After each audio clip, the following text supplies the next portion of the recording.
നമസ്കാരം. നമ്മൾ പ്രോഗ്രാം എഴുതുന്ന സമയത്ത് പല സിറ്റുവേഷനിലും നമുക്ക് ആവശ്യം വരുന്നതാണ് ഡേറ്റ് ടൈം ഓപ്പറേഷൻസ്. ഉദാഹരണമായി ഇവൻറ്റ് സ്കെഡ്യൂളർ, ലോൺ പേയ്മെൻറ്റ്, അങ്ങനെ ഏത് ഡേറ്റ് അല്ലെങ്കിൽ ടൈം റിലേറ്റഡ് ആയിട്ടുള്ള ഓപ്പറേഷൻസ് പെർഫോം ചെയ്യേണ്ടി വരുമ്പോഴും നമുക്ക് യൂസ് ചെയ്യാനുള്ള ഒരു പൈത്തൺ ലൈബ്രറിയാണ് ഡേറ്റ് ടൈം എന്ന് പറയുന്നത്. ബേസിക് ആയിട്ടുള്ള ഡേറ്റ് ടൈം ഓപ്പറേഷൻസ് മാത്രമല്ല, ഡേറ്റ് അരിത്തമാറ്റിക്, അതായത് age calculation, count down timer, അതുപോലെ ടൈം സോൺസ് യൂസ് ചെയ്ത് എങ്ങനെ വേൾഡ് ക്ലോക്ക് ക്രിയേറ്റ് ചെയ്യുക, ഇതൊക്കെയാണ് ഈ വീഡിയോയിൽ നമ്മൾ ഡിസ്കസ് ചെയ്യാൻ പോകുന്നത്. അപ്പോൾ ഡേറ്റ് ടൈം ഓപ്പറേഷൻസ് ചെയ്യാൻ വേണ്ടി ഞാൻ ഡേറ്റ് ടൈം എന്ന് പറയുന്ന മോഡ്യൂളിനെ നമ്മുടെ പ്രോഗ്രാമിലേക്ക് ഇമ്പോർട്ട് ചെയ്തു. ഈ ഡേറ്റ് ടൈം മോഡ്യൂൾ ഉണ്ടല്ലോ, ഇത് ഡേറ്റ് ടൈം ഓപ്പറേഷന് വേണ്ടിയുള്ള കുറേയധികം ക്ലാസ്സുകളെയും മെത്തേഡ്സിനെയും ഓഫർ ചെയ്യുന്നുണ്ട്. അപ്പോൾ നമ്മളിപ്പോൾ നോക്കുന്നത് എങ്ങനെയാണ് കറൻറ്റ് ഡേറ്റും ടൈമും പ്രിൻറ്റ് ചെയ്യാം എന്നതാണ്. അപ്പോൾ അതിനുവേണ്ടി ഡേറ്റ് ടൈമിനകത്തെ ഈ ഡേറ്റ് ടൈം എന്ന് പറയുന്ന പേരിൽ തന്നെ ഒരു ക്ലാസ് ഉണ്ട്. അതാണ് നമ്മൾ യൂസ് ചെയ്യാൻ പോകുന്നത്. അപ്പോൾ ഇവിടെ യൂസ് ചെയ്തിരിക്കുന്നത് കാണാം, ആദ്യം കൊടുത്തിരിക്കുന്ന ഡേറ്റ് ടൈം ആ മോഡ്യൂളിൻ്റെ പേരും, രണ്ടാമത് കൊടുത്തിരിക്കുന്ന ഡേറ്റ് ടൈം അതിനകത്ത് വരുന്ന ക്ലാസിൻ്റെ പേരാണ്. അതുപോലെ വേറെ പല ക്ലാസ്സുകളും ഡേറ്റ് ടൈമിനകത്തുണ്ട്. നമ്മളിപ്പോൾ കറൻറ്റ് ഡേറ്റ് കിട്ടണമെങ്കിൽ ഡേറ്റ് ടൈം എന്ന് പറയുന്ന ക്ലാസ്സാണ് യൂസ് ചെയ്യുന്നത്. അതിനകത്ത് നൗ എന്ന് പറയുന്ന ഒരു മെത്തേഡ് ഉണ്ട്, അതിനെ കോൾ ചെയ്യാം.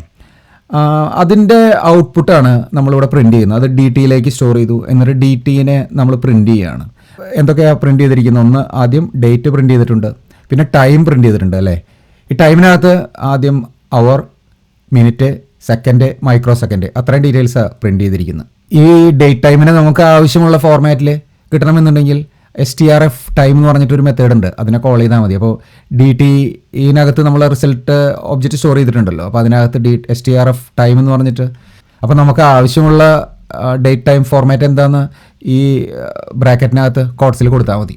അപ്പോൾ അതിൻ്റെ ഫോർമാറ്റ് എങ്ങനെ കൊടുക്കുന്നതെന്ന് ശ്രദ്ധിച്ച് നോക്കുക. എനിക്ക് ആവശ്യം ഇപ്പോൾ ഇങ്ങനെ പ്രിൻറ്റ് ചെയ്യേണ്ടത്, ആദ്യം മന്ത്, പിന്നെ സ്ലാഷ് ഡേറ്റ്, പിന്നെ ഇയർ, അത് കഴിഞ്ഞ് അവർ, മിനിറ്റ്, സെക്കൻഡ്. എനിക്ക് മൈക്രോ സെക്കൻഡ് പ്രിൻറ്റ് ചെയ്യേണ്ട ആവശ്യമില്ല. അപ്പോൾ ആ ഫോർമാറ്റിൽ കിട്ടണമെങ്കിൽ നമ്മളിവിടെ പറയുന്നത് കണ്ടോ, ആദ്യം കൊടുത്തിരിക്കുന്ന പെർസെൻറ്റേജ് എന്ന് കൊടുത്ത് കണ്ടോ, പെർസെൻറ്റേജ് എന്ന് കൊടുത്തു കഴിഞ്ഞാൽ മന്ത് 2 ഡിജിറ്റ് നമ്പറായിട്ട് തരണം എന്നാണ് പറയുന്നത്. അപ്പോൾ 01 ജനുവരി അല്ലേ, അത് കഴിഞ്ഞൊരു സ്ലാഷ് വരണ്ടേ, അതിനാണ് ഈ സ്ലാഷ് കൊടുത്തിരിക്കുന്നു. പിന്നെ പെർസെൻറ്റേജ് ഡി കൊടുത്തത് കണ്ടോ, അപ്പോൾ ഡേ ആണ് വേണ്ടത്. ഡേ ഇതുപോലെ 2 ഡിജിറ്റ് നമ്പറായിട്ട് തരും. അപ്പോൾ ഇവിടെ 17 കിട്ടി. പിന്നെ Y, percentage capital letter Y ആണ്, ബാക്കിയെല്ലാം സ്മോൾ ലെറ്റർ ആയിരുന്നു, ശ്രദ്ധിക്കണം. ഇവിടെ പെർസെൻറ്റേജ് ക്യാപിറ്റൽ ലെറ്റർ വൈ കൊടുത്തത് കണ്ടോ. അപ്പോൾ നമ്മുടെ ഇയർ പ്രിൻറ്റ് ചെയ്തു, 2025 എന്ന് പ്രിൻറ്റ് ചെയ്തു. ഇനി ടൈം പ്രിൻറ്റ് ചെയ്യണമെങ്കിലോ, ടൈം പ്രിൻറ്റ് ചെയ്യണമെന്നുണ്ടെങ്കിൽ നമ്മൾ അവർ അല്ലേ, അവർ H, പെർസെൻറ്റേജ് H എന്ന് ക്യാപിറ്റലാണ് കൊടുത്തിരിക്കുന്നത്, ശ്രദ്ധിക്കണം. ഈ കേസ് വളരെ ഇമ്പോർട്ടൻ്റ് ആണ്. അത് കഴിഞ്ഞൊരു കോളൻ വരണം. അത് കഴിഞ്ഞ് പെർസെൻറ്റേജ് M എന്ന് കൊടുക്കുക. M ക്യാപിറ്റലാണ് കൊടുത്തിരിക്കുന്നത്. ഇവിടെ സ്മോൾ ലെറ്റർ M എന്ന് പറഞ്ഞാൽ മന്തും, ക്യാപിറ്റൽ ലെറ്റർ M എന്ന് കൊടുത്തു കഴിഞ്ഞാൽ മിനിറ്റും ആണ്. അപ്പോൾ അത് ശ്രദ്ധിക്കണം. അതുപോലെ പെർസെൻറ്റേജ് S കൊടുത്തു കഴിഞ്ഞാൽ സെക്കൻഡ് ആണ് കൊടുക്കുന്നത്. അപ്പോൾ അതിൻ്റെ ഇടയ്ക്ക് ഒരു സ്പേസ് കൊടുത്ത്, അതുകൊണ്ടാണ് ഇങ്ങനെ ഒരു ഡേറ്റ് ഫോർമാറ്റ് പ്രിൻറ്റ് ചെയ്തത്. ഇപ്പോൾ നിങ്ങൾക്ക് ഡേറ്റ് മാത്രമാണ് പ്രിൻറ്റ് ചെയ്യേണ്ടത് എന്നുണ്ടെങ്കിൽ ഈ ആദ്യത്തെ സെക്ഷൻ മാത്രം കൊടുത്താൽ മതി, അവർ ടൈമിൻ്റെ സെക്ഷൻ കൊടുക്കേണ്ട. അല്ലെങ്കിൽ ടൈം മാത്രമേ വേണ്ടെന്നുണ്ടെങ്കിൽ നിങ്ങൾക്ക് percentage H, percentage M, percentage S എന്ന് മാത്രം കൊടുത്താൽ മതി, ആദ്യത്തെ ഭാഗം കൊടുക്കേണ്ട. അപ്പോൾ ടൈം മാത്രം പ്രിൻറ്റ് ചെയ്യും. അപ്പോൾ നമുക്ക് നമ്മുടെ ആവശ്യം അനുസരിച്ചിട്ട് ഈ ഫോർമാറ്റ് സ്ട്രിങ് കസ്റ്റമൈസ് ചെയ്ത് കൊടുത്താൽ മതി. അപ്പോൾ അതിനനുസരിച്ചുള്ള റിസൾട്ട് നമുക്ക് കിട്ടുന്നതാണ്. നമുക്ക് കുറച്ചുകൂടെ മൈന്യൂട്ട് ആയിട്ടുള്ള ഡീറ്റെയിൽസ് വേണമെങ്കിൽ, ഇപ്പോൾ നമുക്ക് ഡേറ്റ് ടൈം ഇവിടെ ഡി ടിയിൽ സ്റ്റോർ ചെയ്തിട്ട്, ഇതാണല്ലോ നമ്മുടെ ഡേറ്റ് ടൈം. ഇതിനകത്ത് നിന്ന് നമുക്ക് ഡേറ്റ് മാത്രം എടുക്കണമെന്നുണ്ടെങ്കിൽ DT.date എന്ന് പറഞ്ഞിട്ടൊരു മെത്തേഡ് ഉണ്ട്. അതിനെ കോൾ ചെയ്ത് കഴിഞ്ഞാൽ ആ ഡേറ്റ് മാത്രം റിട്ടേൺ ചെയ്യും. നമുക്ക് ആവശ്യമുള്ള ഫോർമാറ്റിൽ കിട്ടില്ല. ഫോർമാറ്റിൽ കിട്ടണമെങ്കിൽ നമ്മൾ നേരത്തെ ഫംഗ്ഷൻ യൂസ് ചെയ്യണം. അല്ലാന്നുണ്ടെങ്കിൽ ഈ ഡേറ്റ് മാത്രമേ വേണ്ടുന്നുണ്ടെങ്കിൽ ഡേറ്റ് എന്ന് പറഞ്ഞിട്ടുള്ള മെത്തേഡിനെ കോൾ ചെയ്താൽ മതി. ഇനി അതേസമയം നമുക്ക് ഇയർ മാത്രം അല്ലെങ്കിൽ മന്ത് മാത്രം കിട്ടണമെന്നുണ്ടെങ്കിൽ നമുക്ക് ആ ഡേറ്റിൻ്റെ മുകളിൽ, ഇപ്പോൾ ഇവിടെ നമ്മൾ DT.date എന്ന് പറഞ്ഞപ്പോൾ ഡേറ്റ് ഓൺലി എന്ന് പറഞ്ഞ വേരിയബിളിൽ സ്റ്റോർ ചെയ്തിട്ടില്ലേ, അപ്പോൾ അതൊരു ഡേറ്റിൻ്റെ ഒബ്ജക്റ്റാണ്. അപ്പോൾ അതിനകത്ത് നിന്ന് നമുക്ക് ഇയർ അല്ലെങ്കിൽ മന്ത് അതല്ലെങ്കിൽ ഡേ മാത്രം ആക്സസ് ചെയ്യാനുള്ള പ്രോപ്പർട്ടീസും അവൈലബിൾ ആണ്. അതുപോലെ തന്നെയാണ് ടൈമിൻ്റെ മൈന്യൂട്ട് ഡീറ്റെയിൽസ് വേണമെന്നുണ്ടെങ്കിലും അതിനുള്ള പ്രോപ്പർട്ടീസും അവൈലബിൾ ആണ്. ഇവിടെ ഡി ടിയിലേക്ക് നമ്മൾ ഡേറ്റ് ടൈം സ്റ്റോർ ചെയ്തിട്ടുണ്ടല്ലോ, ഇവിടെ DT.time എന്ന് പറഞ്ഞിട്ടുള്ള മെത്തേഡ് ഉണ്ടല്ലോ. ഈ ടൈം മെത്തേഡിനെ കോൾ ചെയ്ത് കഴിഞ്ഞാൽ അതിൽ ടൈമിനെ മാത്രം റിട്ടേൺ ചെയ്യാം. ഞാൻ ടൈം ഓൺലി എന്ന് പറഞ്ഞ വേരിയബിളിലേക്ക് സ്റ്റോർ ചെയ്തിട്ടുണ്ട്. എന്നിട്ട് അതിനെ പ്രിൻറ്റ് ചെയ്യാൻ പോവുക. ഞാനിവിടെ ടൈം മാത്രം പ്രിൻറ്റ് ചെയ്യാൻ പോവുക. അത് പ്രിൻറ്റ് ചെയ്യുന്ന സമയത്ത് ഞാൻ വീണ്ടും STRF ടൈം എന്ന് പറയുന്ന മെത്തേഡിനെ ഫോർമാറ്റ് ചെയ്യാനുള്ള മെത്തേഡിനെ യൂസ് ചെയ്തു. എനിക്കിവിടെ മൈക്രോ സെക്കൻഡ് വേണ്ട, അപ്പോൾ ഇവിടെ HM പെർസെൻറ്റേജ് S എന്ന് കൊടുത്തിരിക്കുന്നത് കണ്ടില്ലേ. അപ്പോൾ ഇവിടെ ടൈം പ്രിൻറ്റ് ചെയ്തിട്ടുണ്ട്. ഓക്കെ, ഇനി ഈ ടൈം ഒബ്ജക്റ്റിനകത്ത് നിന്ന് മണിക്കൂർ മാത്രം അല്ലെങ്കിൽ മിനിറ്റോ സെക്കൻഡോ കിട്ടണമെങ്കിൽ അതിനു വേണ്ടിയുള്ള പ്രോപ്പർട്ടീസും .അവർ എന്ന് പറയുന്നത് കൊടുത്തു കഴിഞ്ഞാൽ കണ്ടോ 17 കിട്ടി, മിനിറ്റ് 7 കിട്ടി, അതുപോലെ സെക്കൻഡ് 58 കിട്ടി. ഇനിയിപ്പോൾ മൈക്രോ സെക്കൻഡാണ് വേണ്ടതെന്നുണ്ടെങ്കിൽ ആ മൈക്രോ സെക്കൻഡ് എന്ന് പറയുന്ന ഒരു പ്രോപ്പർട്ടിയും ഈ ടൈം ഒബ്ജക്റ്റിനകത്തുണ്ട്. അപ്പോൾ അതിവിടെ പ്രിന്റ് ചെയ്തിരിക്കുന്നത് കണ്ടില്ലേ. ഇനി നമുക്ക് ഡേറ്റ് അരിത്തമെറ്റിക് നോക്കാം. രണ്ട് ഡേറ്റുകൾ തമ്മിലുള്ള ഡിഫറൻസ് എങ്ങനെ കണ്ടുപിടിക്കാം, അത് യൂസ് ചെയ്ത് നമുക്കൊരു അടുത്ത ന്യൂ ഇയർ ആവാൻ വേണ്ടി എത്ര ദിവസമുണ്ട് എന്ന് കാൽക്കുലേറ്റ് ചെയ്യണം അല്ലേ. അപ്പോൾ അതാണ് ചെയ്യാൻ പോകുന്നത്. അപ്പോൾ അതിനുവേണ്ടി ഡേറ്റ് ടൈം ക്ലാസ് തന്നെയാണ് നമ്മൾ യൂസ് ചെയ്യാൻ പോകുന്നത്. അപ്പോൾ ഡേറ്റ് ടൈം ക്ലാസ് മാത്രമേ വേണ്ടൂ എന്നുള്ളത് കൊണ്ട് ഞാൻ from date time import date time എന്ന് പറഞ്ഞു. ഡേറ്റ് ടൈം മോഡ്യൂളിൽ നിന്നും ഡേറ്റ് ടൈം എന്ന് പറയുന്ന ക്ലാസ്സിനെ മാത്രം ഇമ്പോർട്ട് ചെയ്തു. എന്നിട്ട് അതിൽ നിന്ന് നമ്മൾ നൗ അല്ലേ ഡേറ്റും ടൈമും സ്റ്റോർ ചെയ്തു കറൻറ്റ് ടൈമിലേക്ക്. ഇനി നമ്മൾ ന്യൂ ഇയർ അല്ലേ പറയാൻ പോകുന്നത്. ന്യൂ ഇയറിൻ്റെ ഡേറ്റ് എന്താ, 2026 ജനുവരി 1 അല്ലേ. അപ്പോൾ അത് നമ്മളൊരു ഡേറ്റ് ടൈം ഒബ്ജക്റ്റിൽ തന്നെ സ്റ്റോർ ചെയ്ത് വെക്കണം. രണ്ട് ഡേറ്റ് ടൈം ഒബ്ജക്റ്റുകൾ തമ്മിലാണ് ഡിഫറൻസ് കാണുക. അപ്പോൾ അതിന് വേണ്ടി ഒരു ഡേറ്റ് ടൈം ഒബ്ജക്റ്റ് ക്രിയേറ്റ് ചെയ്യാൻ ഡേറ്റ് ടൈം ഓഫ് എന്ന് പറഞ്ഞിട്ട് അതിനകത്ത് നമ്മുടെ ഇയറും മന്തും ഡേയും കൊടുക്കുകയാണ്. അപ്പോൾ അത് സ്റ്റോർ ചെയ്തു എവിടെ, ന്യൂ ഇയർ എന്ന് പറഞ്ഞ വേരിയബിളിലേക്ക്. അപ്പോൾ ഇവിടെ കറൻറ്റ് ടൈമും ന്യൂ ഇയറും ഡേറ്റ് ടൈം എന്ന് പറയുന്ന ക്ലാസിൻ്റെ ഒബ്ജക്റ്റുകളാണ്. ഇവിടെ ഞാൻ ടൈപ്പ് പ്രിൻറ്റ് ചെയ്തിട്ടുണ്ട്. Type of current time, type of new year എന്ന് കണ്ടില്ലേ ഇവിടെ പ്രിൻറ്റ് ചെയ്തിരിക്കുന്നു. നോക്കിയേ, രണ്ടും ഡേറ്റ് ടൈം എന്ന് പറയുന്ന ക്ലാസിൻ്റെ ടൈപ്പാണ്. നമുക്ക് സ്റ്റാർട്ടിംഗ് ഡേറ്റും കിട്ടി, എൻഡിങ് ഡേറ്റും കിട്ടി. അടുത്തതായി അതിൻ്റെ ഡിഫറൻസ് കാണണം. ഈ രണ്ട് ഡേറ്റ് ടൈം ഒബ്ജക്റ്റുകളുടെ ഡിഫറൻസ് കാണണമെന്നുണ്ടെങ്കിൽ just direct minus operator use ചെയ്താൽ മതി. സബ്ട്രാക്ട് ചെയ്യാൻ വേണ്ടിയിട്ട് new year minus current time. അപ്പോൾ അതിൻ്റെ റിസൾട്ട് എവിടെ സ്റ്റോർ ചെയ്യും, ഡേയ്സ് ലെഫ്റ്റിൽ സ്റ്റോർ ചെയ്യും. പക്ഷേ ഈ ഡേയ്സ് ലെഫ്റ്റിൽ എന്താണ് സ്റ്റോർ ചെയ്യുന്നത്, ഡേയ്സ് ലെഫ്റ്റ് എന്ന് പറഞ്ഞ വേരിയബിൾ സ്റ്റോർ ചെയ്യുന്നത് ടൈം ഡെൽറ്റ എന്ന് പറയുന്ന ക്ലാസിൻ്റെ ഒബ്ജക്റ്റാണ്. അതായത് സ്റ്റോർ ചെയ്യുന്നത് വെറുതെ ഒരു നമ്പർ ആയിട്ടല്ല ഈ റിസൾട്ടിനെ സ്റ്റോർ ചെയ്യുന്നത്. പിന്നെ ഈ ഡിഫറൻസ് രണ്ട് ഡേറ്റുകൾ തമ്മിൽ കാണുമ്പോൾ പൈത്തൺ ഇൻ്റർപ്രറ്റർ ഇത് തമ്മിൽ എത്ര ദിവസം ഡിഫറൻസ് ഉണ്ട് നോക്കും. 348 ദിവസമാണ് ഡിഫറൻസ്. ഇനി അത് തമ്മിലുള്ള എത്ര ദിവസം കഴിഞ്ഞാൽ ഇനി എത്ര സമയം ബാക്കിയുണ്ട് നോക്കി. അതിനെ സെക്കൻഡും മൈക്രോ സെക്കൻഡുമായി ഈ ഡേയ്സ് ലെഫ്റ്റ് എന്ന് പറയുന്ന ഒബ്ജക്റ്റിൽ സ്റ്റോർ ചെയ്ത് വയ്ക്കും. ഇൻറ്റേർണലി സ്റ്റോർ ചെയ്യുന്ന കാര്യമാണ് പറയുന്നത്. അപ്പോൾ രണ്ട് ഡേറ്റുകൾ തമ്മിൽ ഡിഫറൻസ് കണ്ടു കഴിഞ്ഞാൽ അതിൻ്റെ ഡിഫറൻസ് നമ്പർ ഓഫ് ഡേയ്സും നമ്പർ ഓഫ് സെക്കൻഡ്സും നമ്പർ ഓഫ് മൈക്രോ സെക്കൻഡുമായി കൺവേർട്ട് ചെയ്ത് അതിനെ ടൈം ഡെൽറ്റ ക്ലാസിൻ്റെ ഒബ്ജക്റ്റിൽ സ്റ്റോർ ചെയ്ത് അതാണ് ഈ ഡേയ്സ് ലെഫ്റ്റിൽ ഉണ്ടാവുക. നമുക്കതിൻ്റെ ടൈപ്പ് ഒന്ന് പ്രിൻ്റ് ചെയ്ത് നോക്കാം. ഇപ്പോൾ ഇവിടെ print type of days left കണ്ടോ, ഇവിടെ date time dot time delta എന്നാണ് പ്രിൻ്റ് ചെയ്തിരിക്കുന്നത്. ഡേയ്സ് ലെഫ്റ്റിൻ്റെ ടൈപ്പ് ടൈം ഡെൽറ്റയാണ്. ഞാൻ നേരത്തെ പറഞ്ഞില്ലേ ഈ ഡേറ്റ് ടൈമിനകത്ത് പല ക്ലാസ്സുകളും ഉണ്ട്. നേരത്തെ നമ്മൾ ഡേറ്റ് ടൈം എന്ന് പറയുന്ന ക്ലാസ് യൂസ് ചെയ്തു. ഇപ്പോൾ ഈ ഡിഫറൻസ് കാണുമ്പോൾ ഡേറ്റ് ടൈമിനകത്തുള്ള വേറൊരു ക്ലാസ്സാണ് ടൈം ഡെൽറ്റ, അതിൻ്റെ ഒബ്ജക്റ്റാണ് ക്രിയേറ്റ് ചെയ്തിരിക്കുന്നത്. ഇനി നമ്മൾ ഡേയ്സ് ലെഫ്റ്റിൽ എന്താണ് ഉള്ളതെന്ന് പ്രിൻറ്റ് ചെയ്യാം. പ്രിൻറ്റ് ഡേയ്സ് ലെഫ്റ്റ് എന്ന് പറയുമ്പോൾ എന്താ പ്രിൻറ്റ് ചെയ്ത്, number of days, hour, number of minutes, number of second, number of micro second. ഇതിനെ ഡയറക്റ്റ് പ്രിൻറ്റ് ചെയ്ത് കഴിഞ്ഞാൽ അങ്ങനെ കിട്ടും. കാരണം അതിൻ്റെ സ്ട്രിങ് റെപ്രസെൻറ്റേഷൻ, ആ ക്ലാസിൻ്റെ സ്ട്രിങ് റെപ്രസെൻറ്റേഷൻ അങ്ങനെയാണ്. ഇതുപോലെയാണ് ഇതിൻ്റെ റിസൾട്ട് റിട്ടേൺ ചെയ്യുക. എന്നാൽ അതിനകത്ത് നമുക്ക് ഓരോ എലമെൻറ്റിനെ വേറെ വേറെ എടുക്കണമെന്നുണ്ടെങ്കിൽ, അതായത് എത്ര ദിവസം ഉണ്ടെന്ന് എടുക്കണമെങ്കിൽ dot days, days left dot days എന്ന് എടുത്താൽ മതി. അതുപോലെ ഡേയ്സ് ലെഫ്റ്റ് ഡോട്ട് സെക്കൻഡ് എന്ന് പറഞ്ഞാൽ എത്ര സെക്കൻഡ് ഉണ്ടെന്ന് കിട്ടും. എത്ര മൈക്രോ സെക്കൻഡ് ഉണ്ട് എന്ന് അറിയണമെങ്കിൽ ഡോട്ട് മൈക്രോ സെക്കൻഡ്. ശ്രദ്ധിക്കേണ്ടത് ഈ ടൈം ഡെൽറ്റ ക്ലാസ്സിനകത്ത് നമ്പർ ഓഫ് മിനിറ്റ്സും നമ്പർ ഓഫ് അവേഴ്സും സ്റ്റോർ ചെയ്യുന്നില്ല. സെക്കൻഡും ഡേയ്സും സെക്കൻഡും മൈക്രോ സെക്കൻഡുമായിട്ടാണ് സ്റ്റോർ ചെയ്യുന്നത്. അപ്പോൾ 348 ദിവസം ഉണ്ടെന്ന് മനസ്സിലായി. ഇനി എത്ര മണിക്കൂറുണ്ടെന്ന് അറിയണമെങ്കിൽ എന്ത് ചെയ്യണം, അങ്ങനെയാണെങ്കിൽ നിങ്ങൾ ഈ സെക്കൻഡിനെ എത്ര കൊണ്ട് ഡിവൈഡ് ചെയ്യണം, ഡിവൈഡഡ് ബൈ 3600 കൊണ്ട് ഡിവൈഡ് ചെയ്ത് കഴിഞ്ഞാൽ ഇതിന് എത്ര മണിക്കൂറുണ്ടെന്ന് കിട്ടും. ഇനി ബാക്കിയുള്ളതിനെ നമുക്ക് മിനിറ്റ് ആക്കണമെങ്കിലോ അതിന് 60 കൊണ്ട് ഡിവൈഡ് ചെയ്ത് നോക്കണം. അപ്പോൾ അങ്ങനെ നമുക്ക് റിസൾട്ട് കിട്ടുന്നത്. ഇനി നിങ്ങൾക്ക് ഇതിനെ ഒരു കൗണ്ട് ഡൗൺ ടൈമറാക്കി മാറ്റണമെന്നുണ്ടെങ്കിൽ അതിനുവേണ്ടി നിങ്ങളൊരു പ്രോഗ്രാം എഴുതി നോക്കൂ. ഇതേ ലോജിക്ക് യൂസ് ചെയ്ത് ഇതൊരു ലൂപ്പിലിട്ട് നിങ്ങളിതിനെ പ്രോഗ്രാമാക്കി കൺവേർട്ട് ചെയ്ത് നോക്കൂ. നമുക്ക് വേറൊരു എക്സാമ്പിൾ നോക്കാം. ഡേറ്റ് ഓഫ് ബർത്ത് എൻ്റർ ചെയ്താൽ ഏജ് കാൽക്കുലേറ്റ് ചെയ്യാൻ വേണ്ടിയിട്ടുള്ള ഒരു പ്രോഗ്രാമാണ് നമ്മൾ നോക്കുന്നത്. നേരത്തെ പോലെ ഡേറ്റ് ടൈം ക്ലാസ് ഇമ്പോർട്ട് ചെയ്തു.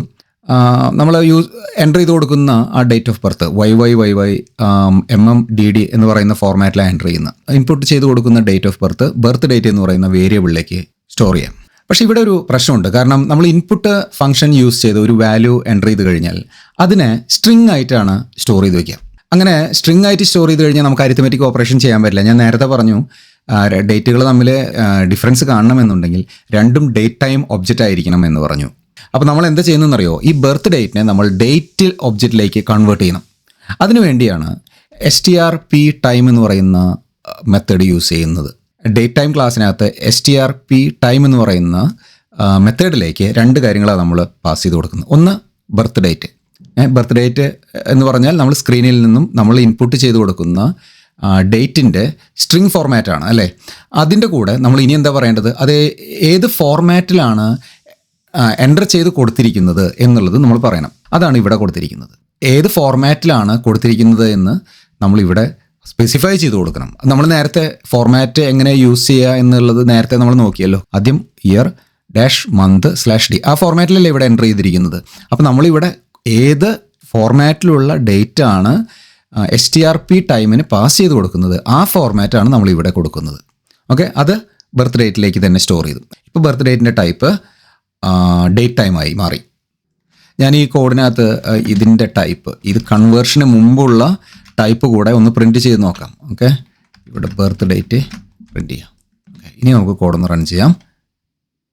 ഇവിടെ ഡേറ്റ് കൊടുക്കുന്നു 1990-01-001. ഇപ്പോൾ ആദ്യം ബർത്ത് ഡേറ്റിൻ്റെ ടൈപ്പ് പ്രിൻറ്റ് ചെയ്തപ്പോൾ കണ്ടോ, സ്ട്രിങ് ആയിരുന്നു. കൺവേർഷന് ശേഷം പ്രിൻറ്റ് ചെയ്തപ്പോൾ ഡേറ്റ് ടൈം എന്ന് പറയുന്ന ടൈപ്പാണ് പ്രിൻറ്റ് ചെയ്തിരിക്കുന്നത്. ഇനി നമ്മൾ എന്താ ചെയ്യേണ്ടത്, 2 ഡേറ്റ് ഒബ്ജക്റ്റുകൾ തമ്മിലുള്ള ഡിഫറൻസ് കാണാൻ പോവാണ്. നൗ എന്ന് പറയുമ്പോൾ ഇന്നത്തെ ഡേറ്റ് കിട്ടിയല്ലോ, അതിൽ നിന്നും ബർത്ത് ഡേറ്റ്, അയാളുടെ ബർത്ത് ഡേറ്റ് 1990 എന്ന് പറയുന്ന ബർത്ത് ഡേറ്റ് മൈനസ് ചെയ്യാം. അത് കിട്ടിക്കഴിഞ്ഞാൽ നമ്മൾ അതിനകത്ത് നിന്നും ഡേയ്സിനെ മാത്രമേ നമ്മൾ എടുക്കുന്നുള്ളൂ.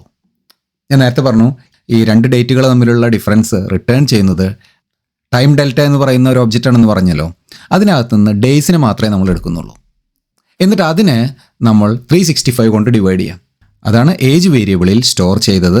അതാണ് ഇവിടെ 35 years എന്ന് പ്രിൻറ്റ് ചെയ്തത്. നിങ്ങളൊരു കാര്യം ഇവിടെ ശ്രദ്ധിക്കണം. ഇവിടെ ഡിവൈഡ് ചെയ്യാൻ വേണ്ടി, ഡിവിഷന് വേണ്ടി ഞാനിവിടെ 2 സ്ലാഷാണ് യൂസ് ചെയ്തിരിക്കുന്നത്. 1 സ്ലാഷ് അല്ല, 2 സ്ലാഷാണ്. 2 സ്ലാഷ് യൂസ് ചെയ്യുന്നത് ഫ്ലോർ ഡിവിഷന് വേണ്ടിയാണ്. എന്ന് പറഞ്ഞാൽ നമുക്ക് ഏജ് പറയുമ്പോൾ അതിൽ കൂടെ പോയിന്റ് പറയേണ്ട ആവശ്യമില്ലല്ലോ. അപ്പോൾ 365 കൊണ്ട് ഡിവൈഡ് ചെയ്ത് അതിലെ ഇൻറ്റീജർ പാർട്ട് മാത്രമേ നമുക്ക് ആവശ്യമുള്ളൂ. ഞാനിവിടെ 1 സ്ലാഷ് കൊടുത്തപ്പോൾ 1990-01-01 എന്ന് കൊടുക്കുക. നോക്കിയേ 35.06 എന്നാണ് നമുക്ക് കിട്ടുന്നത്. ഓക്കെ, അപ്പോൾ അങ്ങനെയാണ് ഏജ് കാൽക്കുലേറ്റ് ചെയ്യുന്നത്. ഇനി നിങ്ങൾക്ക് ഇതുപോലെ ടൈമാണ് നിങ്ങളുടെ കാൽക്കുലേഷനിൽ ആവശ്യമുള്ളത് എന്നുണ്ടെങ്കിൽ അപ്പോഴും നിങ്ങൾക്ക് ഇതേ മെത്തേഡ് തന്നെ യൂസ് ചെയ്യാം. അങ്ങനെയാണെങ്കിൽ ഇവിടെ മെത്തേഡ് ഫോർമാറ്റ് പറയുമ്പോൾ ആ സമയത്ത് നിങ്ങൾ ഡേറ്റ് ഫോർമാറ്റിന് പകരം ടൈം ഫോർമാറ്റാണ് കൊടുക്കേണ്ടത്. ഇനി നമുക്ക് വേൾഡ് ക്ലോക്ക് പ്രിൻറ്റ് ചെയ്യാനുള്ള പ്രോഗ്രാം എഴുതി നോക്കാം. 4 രാജ്യങ്ങളിലെ ഡേറ്റും ടൈമും എന്താണ്, എത്രയാണ് എന്ന് പ്രിൻറ്റ് ചെയ്യാനുള്ള ഒരു പ്രോഗ്രാമാണ്. ഇപ്പോൾ ഇന്ത്യയിലെ 18-ാം തീയതിയാണ്, രാവിലെ 6:08. അതേസമയം USA ന്യൂയോർക്കിലെ 17-ാം തീയതി ആയിട്ടുള്ളൂ. ഇപ്പോൾ അവിടെ 7:38 വൈകിട്ട്. അതുപോലെ UAE സമയം 18-ാം തീയതിയാണ്, പക്ഷേ 4:38 ആയിട്ടുള്ളൂ. അതുപോലെ ഓസ്ട്രേലിയയിലെ ടൈം കാണിച്ചിട്ടുണ്ട്. അപ്പോൾ നമുക്കറിയാം ഓരോ രാജ്യങ്ങളിലെയും ഡേറ്റും സമയവും വ്യത്യസ്തമായിരിക്കും അല്ലേ. അത് പ്രിൻറ്റ് ചെയ്യാൻ വേണ്ടിയിട്ടുള്ള പ്രോഗ്രാമാണ്. ഈ ഓരോ രാജ്യത്തിൻ്റെയും ടൈം നമ്മൾ കണ്ടുപിടിക്കണമെന്നുണ്ടെങ്കിൽ നമുക്ക് അതിൻ്റെ ടൈം സോൺ എന്താണെന്നൊന്ന് മനസ്സിലാക്കണം. അപ്പോൾ ടൈം സോൺസ് ലിസ്റ്റ് ചെയ്യുന്ന ഒരു ഡാറ്റാബേസാണ്, വിക്കിപീഡിയ പേജാണ് ഞാനിവിടെ ഓപ്പൺ ചെയ്ത് വെച്ചിരിക്കുന്നത്. അപ്പോൾ ഇതിൽ നോക്കിക്കഴിഞ്ഞാൽ ഈ പേജിൽ, ഈ ടേബിളിൽ നിങ്ങൾക്ക് നോക്കിക്കഴിഞ്ഞാൽ കാണാം. ഇപ്പോൾ ഇന്ത്യയുടെ ടൈം സോൺ +5:30 ആണ്. അതായത് യൂണിവേഴ്സൽ ടൈമിൽ നിന്ന് 5 മണിക്കൂർ പ്ലസ് ചെയ്ത് കഴിഞ്ഞാലാണ് ഇന്ത്യയുടെ ടൈം കിട്ടുക. അതേസമയം ന്യൂയോർക്കിൻ്റെ ടൈം കിട്ടണമെന്നുണ്ടെങ്കിൽ അത് -5 യൂണിവേഴ്സൽ ടൈമിനോട് ആഡ് ചെയ്ത് കഴിഞ്ഞാലാണ് ന്യൂയോർക്കിൻ്റെ ടൈം കിട്ടുക. അപ്പം അങ്ങനെ ഓരോ കൺട്രിക്കും ഓരോ ടൈം സോൺ ഉണ്ട്. നമുക്കിവിടെ ഇമ്പോർട്ടൻ്റ് ആയിട്ടുള്ളത് ഈ ഐഡൻറ്റിഫയറാണ്. ഇതിൽ ഓരോ ടൈം സോണും ഓരോ ഐഡൻറ്റിഫയർ ഉണ്ട്. അത് നമ്മൾ മനസ്സിലാക്കണം. കാരണം അതാണ് നമ്മൾ കോഡിനകത്ത് യൂസ് ചെയ്യാൻ പോകുന്നത്. നമ്മൾ കൂടുതലായിട്ട് ബാക്കിയുള്ള കാര്യങ്ങളൊന്നും നമ്മൾ വറി ചെയ്യേണ്ട ആവശ്യമില്ല. അപ്പോൾ ഈ പ്രോഗ്രാം എഴുതാൻ വേണ്ടി 2 ലൈബ്രറിയാണ് ഞാൻ ഇമ്പോർട്ട് ചെയ്തിരിക്കുന്നത്. നേരത്തെ ഡേറ്റ് ടൈം ചെയ്തിട്ടുണ്ട്. അതുകൂടാതെ PyTZ എന്ന് പറയുന്ന ഒരു മോഡ്യൂൾ കൂടെ നമ്മൾ യൂസ് ചെയ്യുന്നുണ്ട്. അതിനകത്ത് നിന്നും ടൈം സോൺ എന്ന് പറയുന്ന ക്ലാസ്സാണ് നമ്മൾ ഇമ്പോർട്ട് ചെയ്തിരിക്കുന്നത്. അതെന്തിനാണെന്നറിയോ, നമ്മൾ വിക്കിപീഡിയയിൽ വലിയൊരു ടേബിൾ കണ്ടില്ലേ ടൈം സോൺസ് സ്റ്റോർ ചെയ്തിരിക്കുന്നത്. ആ ഇൻഫർമേഷൻ നമ്മുടെ പ്രോഗ്രാമിലേക്ക് കൊണ്ടുവരണം. അപ്പോൾ അതിനു വേണ്ടിയാണ് ഈ ടൈം സോൺ എന്ന് പറയുന്ന ക്ലാസ്സിനെ ഇമ്പോർട്ട് ചെയ്തത്. ഇനി ഈ പൈറ്റ്സ് എന്ന് പറയുന്ന മോഡ്യൂൾ നിങ്ങളുടെ പൈത്തൺ ഇൻസ്റ്റലേഷനിൽ ഇല്ലെങ്കിൽ നിങ്ങൾ ടെർമിനലിൽ പോയിട്ട് പിപ്പ് ഇൻസ്റ്റാൾ എന്ന് പറഞ്ഞ പൈറ്റ്സ് എന്ന് കൊടുത്തു കഴിഞ്ഞാൽ നിങ്ങൾക്ക് അത് ഇൻസ്റ്റാൾ ചെയ്യാവുന്നതാണ്.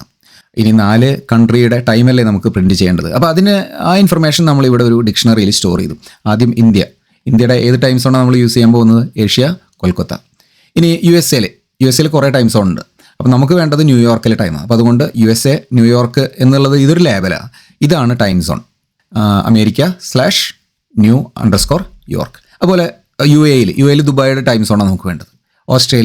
ഓസ്ട്രേലിയയിലെ സിഡ്നിയുടെ ടൈം സോണാണ് വേണ്ടത്. അപ്പം ഈ ടൈം സോൺ നമുക്ക് വിക്കിപീഡിയ പേജിൽ നിന്ന് നമുക്ക് കോപ്പി ചെയ്തെടുക്കാം. ലേബൽ നിങ്ങൾക്ക് എന്ത് വേണമെങ്കിലും കൊടുക്കാം, പക്ഷേ ഈ ടൈം സോൺ നിങ്ങൾ കറക്റ്റായിട്ട് കൊടുക്കേണ്ടതാണ്. നമുക്ക് ആവശ്യമുള്ള ടൈം സോൺസ് ഡിക്ഷണറിയിൽ കൊടുക്കും. ഇനി എങ്ങനെയാണ് ടൈം സോൺ വെച്ച് കറക്റ്റായിട്ടുള്ള ഡേറ്റും ടൈമും പ്രിൻറ്റ് ചെയ്യുന്നത് എന്നുള്ള കോഡ് നോക്കാം. ആദ്യം ഇന്ത്യയുടെ ടൈം പ്രിൻറ്റ് ചെയ്യണം, പിന്നെ USA ന്യൂയോർക്കിൻ്റെ, പിന്നെ UAE ഓസ്ട്രേലിയ. അപ്പോൾ അതിനുവേണ്ടി ഒരു ലൂപ്പ് കൊടുത്തിട്ടുണ്ട്. അപ്പോൾ ഈ ലൂപ്പ് ഫോർ ലൂപ്പ് നമ്മുടെ ഡിക്ഷണറിയിലെ ഓരോ എലമെൻറ്റ് റീഡ് ചെയ്യാൻ തുടങ്ങും അല്ലേ. അപ്പോൾ ആദ്യം റീഡ് ചെയ്യുന്നത് എന്തായിരിക്കും? ആദ്യം റീഡ് ചെയ്യുന്നത് time_zone.items അല്ലേ, dictionary.items അല്ലേ. അപ്പോൾ അതിനകത്ത് നിന്നും ആദ്യം പ്ലേസും സോണും സ്റ്റോർ ചെയ്യും. അപ്പോൾ ആദ്യം റീഡ് ചെയ്യുന്നത് ഇന്ത്യ അല്ലേ, ഇന്ത്യ പ്ലേസിൽ വരും. പിന്നെ സോൺ ഏഷ്യ കൊൽക്കത്ത, അതെവിടെ വരും? സോണിൽ വരും. അപ്പോൾ നമുക്ക് ആദ്യത്തെ കൺട്രിയും അതിൻ്റെ സോണും കിട്ടി. ഇനി നമ്മൾ ഡേറ്റും ടൈമും എങ്ങനെ പ്രിൻറ്റ് ചെയ്യുന്നത്? അതിനുവേണ്ടി DateTime.now തന്നെയാണ് നമ്മൾ യൂസ് ചെയ്യുന്നത്. പക്ഷേ ഇവിടെ ഡിഫറൻസ്, അതിനകത്തേക്ക് നമ്മളൊരു ടൈം സോൺ പാസ് ചെയ്ത് കൊടുക്കുന്നു. കണ്ടോ, TZ എന്ന് പറഞ്ഞ വേരിയബിൾ ടൈം സോണാണ്. എന്ന് പറഞ്ഞാൽ എന്താ? ടൈം സോൺ ഒബ്ജക്റ്റ് ക്രിയേറ്റ് ചെയ്യുന്നു. ഈ ടൈം സോൺ ഒബ്ജക്റ്റിനകത്തേക്ക് നമ്മൾ എന്ത് പാസ് ചെയ്യുന്നു? സോൺ എന്ന് പാസ് ചെയ്യുന്നു. സോണിൽ എന്താ ഉണ്ടാവുക? ആദ്യം ഏഷ്യ കൊൽക്കത്ത എന്നല്ലേ ഉണ്ടാവുക. അപ്പോൾ അതിൻ്റെ ഒരു ഒബ്ജക്റ്റ് ക്രിയേറ്റ് ചെയ്തു, ടൈം സോണിൻ്റെ, അതിൽ സ്റ്റോർ ചെയ്തു. അപ്പോൾ ഇവിടെ നൗ എന്ന് പറഞ്ഞ മെത്തേഡ് എന്താ ചെയ്യാന്നറിയോ? നമ്മൾ ടൈം സോൺ കൊടുത്താൽ, ഏഷ്യ കൊൽക്കത്ത കൊടുത്താൽ സിസ്റ്റത്തിൻ്റെ ടൈം എടുത്ത് ഈ സിസ്റ്റത്തിൻ്റെ ടൈമിനെ ഈ ടൈം സോണിലുള്ള ഡേറ്റ് ടൈം ആക്കി മാറ്റും. അതിനെ ഫോർമാറ്റ് ചെയ്യാൻ വേണ്ടിയാണ് നമ്മൾ STRF ടൈമില്ലേ നമ്മൾ നേരത്തെ യൂസ് ചെയ്തത്. അപ്പോൾ അതിനെ കൺവേർട്ട് ചെയ്തു, ഫോർമാറ്റ് ചെയ്തു, അതിനെയാണ് കറണ്ട് ടൈമിൽ സ്റ്റോർ ചെയ്തു. അതാണ് ഇവിടെ പ്രിൻറ്റ് ചെയ്തിരിക്കുന്നത്. കണ്ടോ, ഇന്ത്യയിലെ ടൈം 6:20. ഇനി ലൂപ്പ് കറങ്ങി അടുത്ത ഐറ്റം റീഡ് ചെയ്തു. എന്താണ്? USA New York. ഇവിടെ ടൈം സോൺ എന്താ? America New York. അപ്പോൾ എന്ത് സംഭവിക്കും? ടൈം സോൺ വീണ്ടും ക്രിയേറ്റ് ചെയ്യും. അതിനകത്ത് സോൺ ഏതായിരിക്കും? America New York. ഈ നൗ മെത്തേഡിലേക്ക് ന്യൂയോർക്കിൻ്റെ ടൈം സോൺ പാസ് ചെയ്യും. കണ്ടോ, ഇവിടെ ഇപ്പോൾ കറൻ്റ്ലി ന്യൂയോർക്കിലെ January 17th 7:50 അതുപോലെ UAEയുടെയും ഓസ്ട്രേലിയയുടെയും എല്ലാം പ്രിൻറ്റ് ചെയ്തു. അപ്പോൾ നമ്മളൊരു കോംപ്ലിക്കേറ്റഡ് കോഡൊന്നും എഴുതേണ്ട ആവശ്യമില്ല. ഈ ടൈം സോൺ പാസ് ചെയ്ത് കഴിഞ്ഞാൽ, നൗവിലേക്ക് ടൈം സോൺ കറക്റ്റായി പാസ് ചെയ്ത് കഴിഞ്ഞാൽ അവൻ ബിഹൈൻഡ് ദ സീൻ അവൻ ആ കൺട്രിയുടെ ആ ടൈം സോണിൻ്റെ ഡേറ്റും ടൈമും കാൽക്കുലേറ്റ് ചെയ്ത് അത് റിട്ടേൺ ചെയ്യും. ഇനി നിങ്ങൾക്ക് ലോകത്തിലെ ഏത് കൺട്രിയുടെ ടൈം പ്രിൻറ്റ് ചെയ്യണമെങ്കിലും എന്ത് ചെയ്താൽ മതി? നിങ്ങൾ വിക്കിപീഡിയ പേജിൽ പോയി അവിടുത്തെ കറക്റ്റ് ടൈം സോൺ കൊടുത്ത് കൺവേർട്ട് ചെയ്ത് നോക്കിയാൽ മതി. ഈ പൈറ്റ്സ് എന്ന് പറയുന്ന മോഡ്യൂൾ ഒരു തേർഡ് പാർട്ടി ലൈബ്രറി ആണല്ലോ. ഇനി Python 3.9 മുതൽ അവർ സോൺ ഇൻഫോ എന്ന് പറഞ്ഞിട്ടുള്ള ഒരു മോഡ്യൂൾ ഇൻട്രൊഡ്യൂസ് ചെയ്തിട്ടുണ്ട്. പൈത്തണിൻ്റെ ഭാഗമായി തന്നെ സോൺ ഇൻഫോ എന്ന് പറഞ്ഞിട്ട് നിങ്ങൾ തേർഡ് പാർട്ടി ലൈബ്രറി യൂസ് ചെയ്യേണ്ട ആവശ്യമില്ല. അപ്പോൾ നിങ്ങൾക്ക് വേണമെങ്കിൽ പൈറ്റ്സിന് പകരം സോൺ ഇൻഫോ യൂസ് ചെയ്തും നിങ്ങൾക്ക് ഇതുപോലെ തന്നെ time conversion, date time conversion ചെയ്യാവുന്നതാണ്. ഒരു കാര്യം കൂടെ നമുക്ക് നോക്കാനുണ്ട്. നമുക്കൊരു ഡേറ്റിൻ്റെ കൂടെയോ അല്ലെങ്കിൽ ഒരു ടൈമിൻ്റെ കൂടെയോ ഒരു നമ്പർ ആഡ് ചെയ്യണമെന്നുണ്ടെങ്കിലോ, അതായത് അടുത്ത ശനിയാഴ്ച ഏതാണ് ദിവസം എന്നറിയണം. അതല്ലെങ്കിൽ ഇപ്പോഴത്തെ സമയത്തിൻ്റെ കൂടെ ഒരു 48 മണിക്കൂർ ആഡ് ചെയ്ത് കഴിഞ്ഞാൽ ഡേറ്റും ടൈമും എന്തായിരിക്കും? ഇങ്ങനെയൊക്കെ കാൽക്കുലേറ്റ് ചെയ്യണമെങ്കിൽ നമ്മൾ നേരെ നമ്മുടെ ഡേറ്റിൻ്റെ കൂടെ ഒരു നമ്പർ ആഡ് ചെയ്യേണ്ടി വരും അല്ലേ. അത് ചെയ്യാൻ വേണ്ടിയുള്ള എക്സാമ്പിളാണ് ഇപ്പോൾ സ്ക്രീനിൽ കാണുന്നത്. അപ്പോൾ അതിന് ഡേറ്റ് ടൈമിൻ്റെ കൂടെ നമ്മൾ ടൈം ഡെൽറ്റയുടെ ക്ലാസിൻ്റെ ഒബ്ജക്റ്റാണ് നമ്മൾ ആഡ് ചെയ്യുക. ഈ എക്സാമ്പിളിൽ ഡേറ്റ് ടൈം ഡെൽറ്റ ഇങ്ങനെ 2 ക്ലാസ്സുകൾ ഞാൻ ഇമ്പോർട്ട് ചെയ്തിട്ടുണ്ട് അല്ലേ. അപ്പോൾ നമുക്ക് ടുഡേ എന്ന് പറഞ്ഞാൽ ഇന്നത്തെ ഡേറ്റ് കിട്ടി. ഒരാഴ്ച ഈ ഡേറ്റിൻ്റെ കൂടെ നമുക്ക് ആഡ് ചെയ്യണം. അതിനുവേണ്ടി ഞാൻ എന്താ ചെയ്യുന്നതെന്നറിയോ? ടുഡേ പ്ലസ് ടൈം ഡെൽറ്റ, ഈ ടൈം ഡെൽറ്റ ക്ലാസിൻ്റെ ഒരു ഒബ്ജക്റ്റ് ക്രിയേറ്റ് ചെയ്യുക. എന്നിട്ട് അതിനകത്ത് നമ്മൾ പറയുക വീക്സ് ഓഫ് 1 എന്ന് പറഞ്ഞാൽ ഒരാഴ്ച ആഡ് ചെയ്യാനാണ് പറയുന്നത്. ടുഡേയുടെ കൂടെ ഒരാഴ്ച ആഡ് ചെയ്യാനാണ് പറയുന്നത്. വീക്സ് ഈക്വൽ ടു 1 എന്നാണ് നമ്മൾ കൊടുക്കുന്നത്. 24-ാം തീയതി, ഇന്നിപ്പോൾ 17-ാം തീയതിയാണ് ഡേറ്റ്. അപ്പോൾ അടുത്ത ആഴ്ച ഇതേ ദിവസം 24-ാം തീയതി ആയിരിക്കും. അതേസമയം നമുക്ക് 5 ആഴ്ച ആഡ് ചെയ്യണമെങ്കിലോ 5 എന്ന് കൊടുത്താൽ മതി. അപ്പോൾ ഈ ടൈം ഡെൽറ്റയ്ക്കകത്തേക്ക് വീക്സ് മാത്രമല്ല, നമുക്ക് ഈ പറഞ്ഞിരിക്കുന്ന ഏത് പാരാമീറ്ററും നമുക്ക് പാസ് ചെയ്യാം. അതല്ലെങ്കിൽ ഇതിൻ്റെ കോമ്പിനേഷനും പാസ് ചെയ്യാം. ഡേയ്സ് പാസ് ചെയ്യാം, സെക്കൻഡ് പാസ് ചെയ്യാം, അതല്ലെങ്കിൽ മിനിറ്റ് പാസ് ചെയ്യാം, അവേഴ്സ് പാസ് ചെയ്യാം. അതല്ലെങ്കിൽ കോമ്പിനേഷൻ നമുക്ക് പറയാം 1 വീക്ക് 2 ഡേയ്സ് എന്ന് നമുക്ക് കോമ്പിനേഷനായിട്ട് പാസ് ചെയ്യാം. അപ്പോൾ ഡേറ്റ് ടൈം ഓപ്പറേഷൻസ് എങ്ങനെയാണ് ചെയ്യുക എന്നുള്ളത് മനസ്സിലാക്കാൻ ഈ വീഡിയോ നിങ്ങളെ ഹെൽപ്പ് ചെയ്തുവെങ്കിൽ ലൈക്ക് ചെയ്യാനും സബ്സ്ക്രൈബ് ചെയ്യാനും മറക്കരുത്. ഫ്രണ്ട്സിന് ഷെയർ ചെയ്ത് കൊടുക്കുക. അപ്പോൾ മറ്റൊരു വീഡിയോവുമായി വീണ്ടും കാണാം. അതുവരെ ബൈ ബൈ.